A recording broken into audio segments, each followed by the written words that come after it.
What's up, Internet? Welcome back to another episode of Bonus House Garage.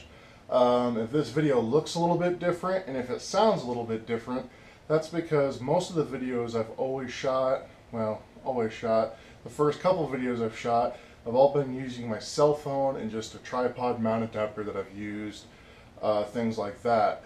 A couple months ago for my birthday, I got a GoPro Hero, which is the really base version. It doesn't have a ton of options to it, but it is a GoPro and it is a camera. That should work better than the one on my phone. I made quite a lot of progress on the Camaro, just kind of fine-tuning some things. I did all that with a sweet surgery hand. That's really slowed me down on certain things, but the Camaro is up and running.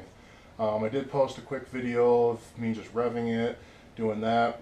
I did take it out for a test drive the other day, kind of ran it around town. I had some cooling issues, got those sorted out. Now I'm having some tuning issues, trying to get the motor to run just a little bit better. I think I'm going to recheck the timing, try to double check the carburetor, make sure that that's working. Today I'm going to talk about how to set timing. Timing is very, very important in a vehicle. It's basically when the spark plug fires inside the cylinder. This can be affected by a lot of different things. Altitude can affect timing as far as where you need to set it.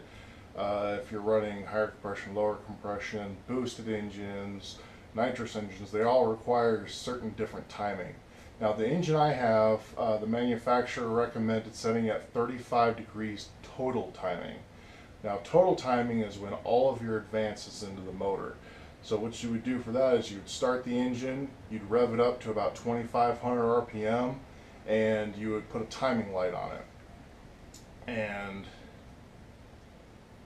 basically, for my engine, I've got a marked balancer that's got timing marks from 0 degrees all the way up to, I believe, 60 degrees. So I would just have to line up the 35 mark with the 0. Now, a lot of people don't have a balancer like that, so there's two different types of timing lights that you'd use. You have your dial back timing light and you have a standard timing light. A standard timing light is what I'm using. You hook it up to the battery, you hook it up to the #1 spark plug wire, and it flashes every time it's firing. Now that flash, you point it at the balancer, and all I have to do is line up 0 with my 35 mark on the balancer, and boom, I'm at my timing. Since people don't have a balancer that has that many marks, generally a balancer will have a single mark on it, and then you'll have a timing tab that sits stationary on the motor that'll have right around 0 to 15 or 0 to 12 before and after top dead center. Well, that's great if you're setting base timing on a totally stock engine.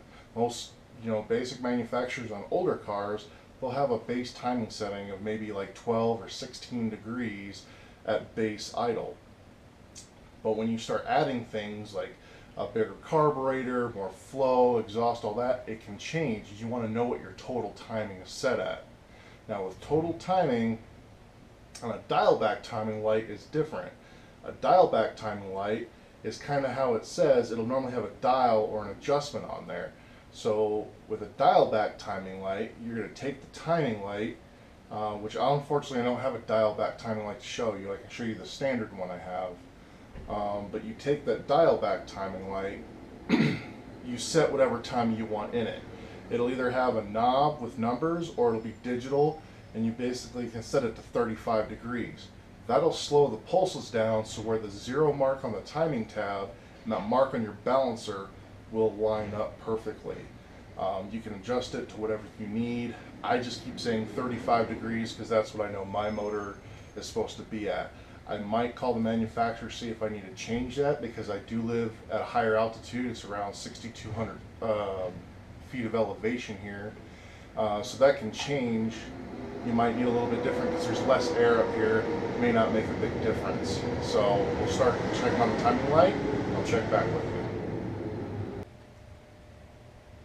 Alright, so here's the motor that we're working on. It's a 3D3 stroker small block Chevy. Probably one of the most common motors out there. One of the big things when you're getting ready to set timing is you want to make sure the motor at least runs fairly well, and you want to get it to operating temperature. If the vehicle's not at operating temperature, it can affect the timing slightly, just because a cold motor and a warm motor are going to be a little bit different. Another thing you want to do is you want to disconnect your vacuum advance. As you can see, my vacuum advance is right here. It goes right to the timed port on this Holly. I've got it plugged with a vacuum cap. Some guys don't run vacuum advance. It's more for fuel mileage and drivability than it is for all-out power. Inside the distributor, I've got a mechanical advance. This one isn't adjusted 100% because it's an older distributor. I need to get a new distributor. But make sure your vacuum is disconnected where the vacuum plugged in is plugged off, and make sure your motor's up to operating temperature. Now when I go to set the timing on this, I can't really film it just because the car doesn't have exhaust yet, so it's extremely loud and there's no way you're going to be able to hear me. Especially with the way the microphones are on the GoPro, it's not going to happen. But I can show you the timing light. Now, like I said at the beginning of this video, I'm shooting all these sequences with my new GoPro. I'll be editing it with the GoPro software, so if it looks a little goofy and weird, let me know. I'm experimenting. I'm not very good with computers, therefore I'm not good with computer software. So I'll have to kind of edit it, see how it works. Hopefully I'm not washed out because I've got the light coming in from my garage door and I'm against a black background or dark background. So let's talk about the timing light. Like I said, there's two different styles of one. You have your regular timing light and you have a dial back. This is a regular timing light. As you can see, it's got no adjustment or anything here on the head of the timing light, and it's got a little light emitting diode or LED right here. Now when this is hooked up, this will actually flash, and when you point that at the harmonic balancer and the timing tab, that's when you'll kind of see those timing marks. And it's got three connections. You've got positive and negative. You hook these up to the battery, and then you've got your signal lead. Now your signal lead will clamp over the #1 spark plug wire, and that's what will give the signal to flash. Now there are some newer timing lights out there that are called self-powered timing lights, where it doesn't have, you know, all this stuff with the positive and negative. It just has the signal lead, and the induction from the magnetic field around that wire will actually cause the light to go off.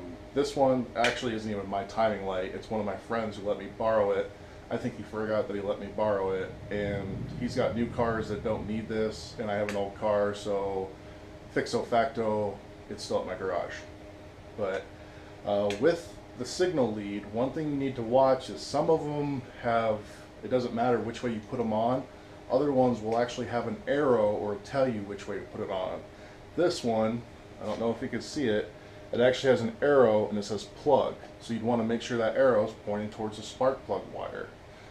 Basically you want to put it on if there is an arrow that doesn't have words, whichever direction the spark is going. So you pretty much always want the arrow to point right towards the cylinder head or the spark plug wire or the spark plug and all that. There might be a different one out there. I'm sure somebody will comment saying, hey, mine says point towards the distributor.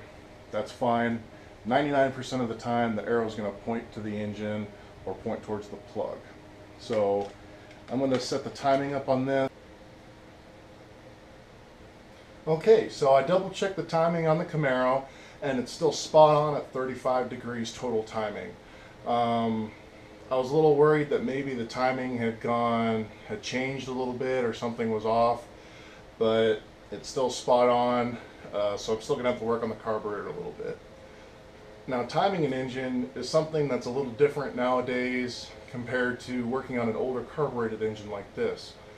With electronic fuel injection and distributorless systems like an LS1 or Coyote motors, almost any modern engine, they don't use a distributor. They use cam sensors, crank sensors to signal when to fire. And with that, the timing is infinitely more adjustable. That's why they run better, get better gas mileage, can make more power on modern fuel injection engines.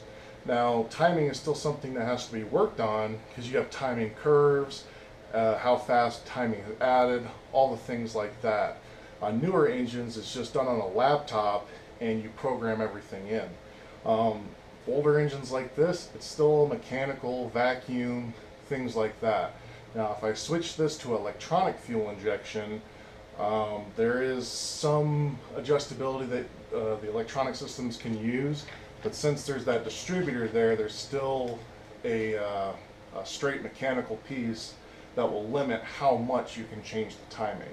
Like I said, on newer engines with coil on plug, that coil can fire just about whenever because it's just controlled off of the computer wherever it sees the engine's turning. If there's more information you'd like me to talk about as far as timing goes on an engine, I'd be more than happy to talk about it. Just let me know. I'm sure I'm missing something or going off of different stuff. I don't know if you can hear the engine's kind of pinging, or not pinging, but everything's kind of crackling as it's cooling back down, settling. I think I might actually take this up to go put an exhaust on it. My neighbors would probably appreciate that a lot. But hopefully I can get some more episodes out. I would like to make more of these videos. I don't always know what to talk about. I kind of just wing it. I didn't know what to make for this particular video, the first one with my GoPro. So I just happened to think, hey, I need to double check the timing now that the motor is running better and it's up to temperature and all the things like that. So I will get back and double check on everything, and hopefully I can come up with another video soon. Talk to you later. Have a good one.